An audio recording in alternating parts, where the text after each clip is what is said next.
We're Caitlin and Kathy, librarians from Skokie. We love talking books and are often quite jokey. People have told us we're charming and folksy. What can we say? We're terrific.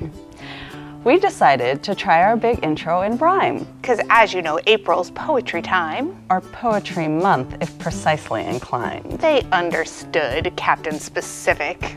My attention to detail is hardly a curse. But all right, I'll go on without making it worse. We're happy to share some great novels in verse. And picture books quite beatific. Take this one for example. If for sweet rhymes and pictures you're pining, then look no further than We Are Shining. Written by poet Gwendolyn Brooks, it's a truly remarkable poem picture book. Every illustration in this beautiful ode to life swings and moves with jubilation and wonder. As perfectly stated, life is for us and is shining. We have a right to sing. I love it. And I think Mary Oliver would also agree.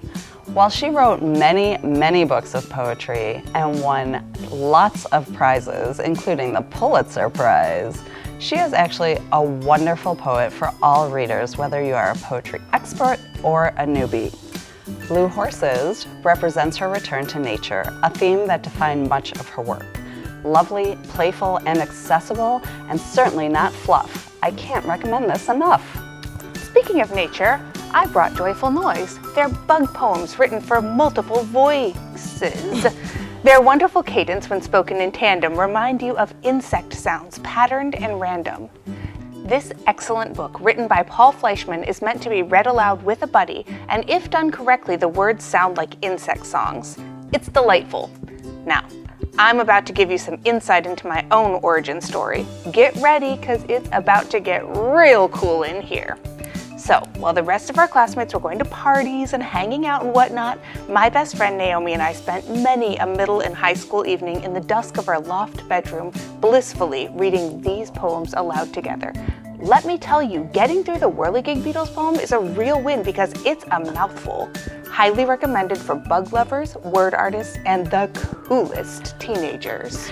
If you are a cool teenager, but bugs aren't your fave, rather it's music you crave, Kwame Alexander's solo is for you. Blade never asked for fame, but as the son of a very famous yet washed-up rock star, he has lived his life under the spotlight, and it has brought him nothing but grief. After he learns a long-buried family secret, he must figure out who he really is and where his beloved music fits in his life. This beautiful story of finding your place in the world is told completely through poetry and lyrics. Novels in verse are so amazing to me.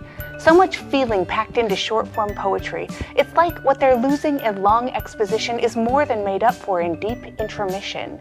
Deep intermission of feelings and thought, and that is exactly what Missing Mike by Sherry Green's got. Here we meet Kara and her loyal dog Mike. He's a bit of a mess, but he's all hers. One day on a bike ride, they smell smoke in the air. Their small town is on the path of a raging wildfire, and with no time to waste, they must evacuate. Only Mike, afraid of all the hullabaloo, is nowhere to be found. This book is a real emotional roller coaster, and it's one of this year's Skokie Librarian selected cool summer reads for 3rd through 5th graders. Look for the list soon. Did you love the emotional roller coaster that is Milk and Honey by Rupi Kaur? And now you are looking for your next book to fill that poetry nook? Try Bone by Ursa Daly Ward. She mixes very brief and longer format poems, but all of them are affecting and honest. A testament to perseverance. I was totally inspired by this book. How can you not when she leaves you with poems as short and striking as this? Seize that loveliness. It has always been yours. Nice. And that's the whole lot. It's all I've got.